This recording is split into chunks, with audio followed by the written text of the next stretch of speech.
They say the future is for everyone, but what if that was never the plan? While you struggle to make rent, they're designing cities that don't need you. While you work 2 jobs to afford groceries, they're flying to Mars. Not to explore, to escape. Private cities, scored access, no elections, just code. And if you don't qualify, you vanish from the system before you even knew it existed. They're not fixing the world. They're replacing it. They're not inviting you. They're excluding you. While you were debating rent, gas, and groceries, the ultra-wealthy were building something else entirely. Not bunkers, not yachts, but cities. Private cities, not to help the world, but to replace it. Cities with no elections, no mayors, no constitution, just investors, engineers, and terms of service. These aren't neighborhoods, they're exit strategies dressed in optimism. NEOM, a $500 billion AI-powered surveillance city rising from Saudi desert sands, where every breath, step, and transaction is monitored. Prospera, a libertarian paradise in Honduras, where corporations govern and national laws vanish at the gate. Telosa, a new American dream, where land is equitable, unless you ask who collects the rent.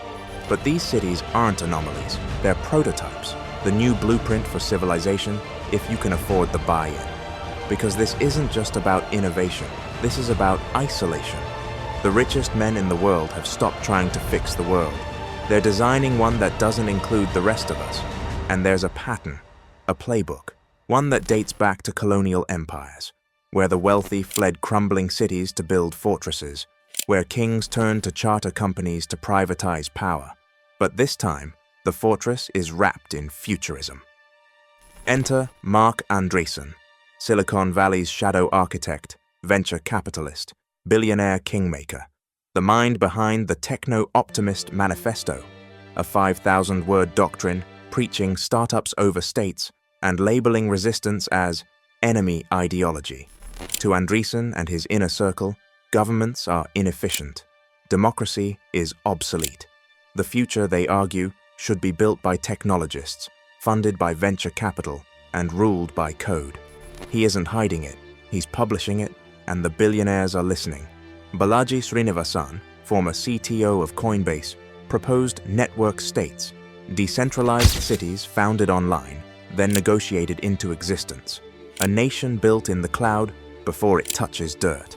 Peter Thiel funds seasteading experiments to build floating city-states in international waters. Beyond regulation, beyond democracy. Jeff Bezos is investing in orbital real estate and off-world logistics, not just to explore space, but to control who gets to leave Earth when it fails. These aren't isolated ideas. They are symptoms of a shared vision, one where governance becomes a subscription plan, where citizenship is scored, and where the only people who get to opt in are the ones who can afford to opt out. They're not just building new cities, they're building a new species of society, optimized, automated, and exclusive. And the truth is, they're not planning for society to collapse. They're planning around it. They're not warning you, they're buying time. While politicians distract you with party drama, these men are quietly redrawing the boundaries of civilization. This isn't urban planning, it's a quiet coup, a peaceful divorce from the public, because in the minds of the 1%, they don't owe the world repair. They just need an escape route, and they've already found it. They call it innovation.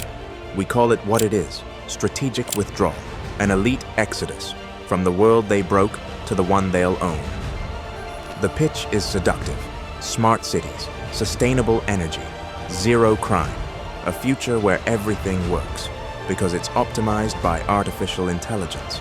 But behind the sleek renderings lies something ancient, not a utopia, a digital feudal system, because history is repeating, just with better branding. Back in the 1600s, the East India Company governed entire nations for profit. They didn't serve people, they extracted from them. Today's private cities follow the same model, but instead of mercenaries, they have drones. Instead of governors, they have algorithms. And instead of flags, they fly logos. In Prospera, you don't vote, you sign a contract. In NEOM, every citizen is a data point and every behavior is scored. In Telosa, land is shared, but the billionaire founder owns the land and collects the rent. This isn't democracy, it's neo-serfdom with Wi-Fi. And while they enjoy biometric access to curated utopias, you're refreshing your banking app, hoping payday hits before your electricity's cut off. This is the future they're building. Feudal lords in hoodies, digital castles with invisible moats.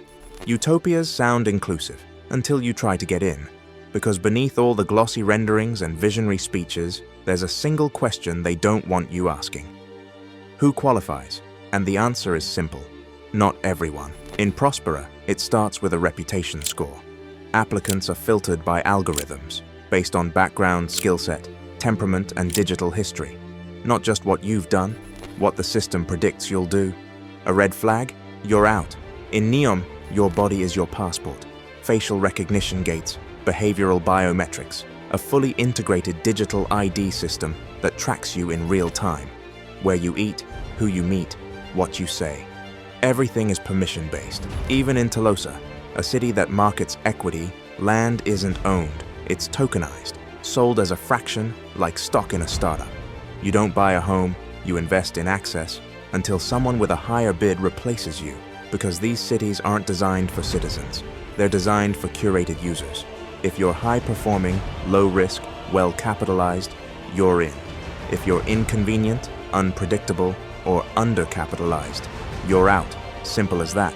And if your score drops due to a post, a protest, a wrong association, your privileges can vanish. Your home, your access, your life. This is the new border system. Invisible, automated, no guards, no courts. Just a yes or no from code you'll never read. And here's the disturbing truth. This isn't the future, it's already happening. In India, the Aadhaar biometric system links identity to services, subsidies, and employment. In China, social credit scoring determines travel access, job eligibility, and online presence. In the US, private companies already track and flag users across banking, employment, and healthcare. This is global infrastructure, tested on the poor, perfected for the rich. And these private cities, they aren't resisting it, they're refining it. This isn't innovation, it's segregation by algorithm. A polite, data-driven purge of anyone deemed inefficient, disobedient, or irrelevant. While they talk about opportunity from inside luxury domes, you're getting flagged by an app for missing a rent payment. While they plan social engineering at investor summits, you're being auto-denied for a job because you paused on a TikTok too long. This isn't a city, it's a system of control, with biometric locks, predictive filters, and automated class boundaries. It doesn't need guards. It doesn't need violence. Just one simple question. Do you qualify? And if you have to ask, you probably don't. They're not trying to fix the world. They're trying to escape it.